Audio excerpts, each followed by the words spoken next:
Я сам немножко тоже занимаюсь живописью, люблю это дело, мне это очень нравится.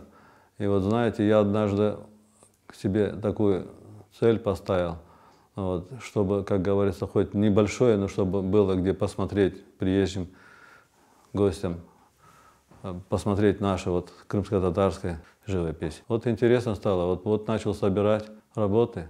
Для того, чтобы, раз есть у нас художники, надо своих художников поддерживать тоже. Эта сторона тоже мне немаловажна была.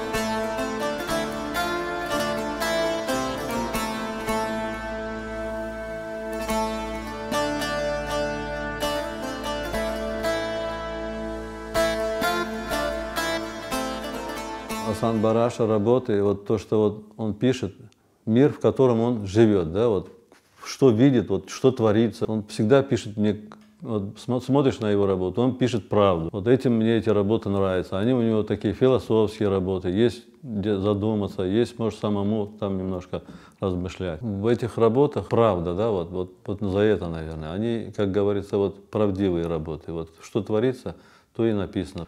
Не как фото, а вот творческие такие, философские работы. Вот работа древа, вот генетический код крымских татар. Вот смотрите, какая работа.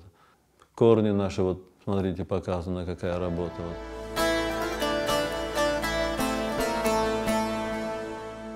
Вот работа. Мать с ребенком просит Аллаха. Название этой картины «Кучевые облака» называется эта работа.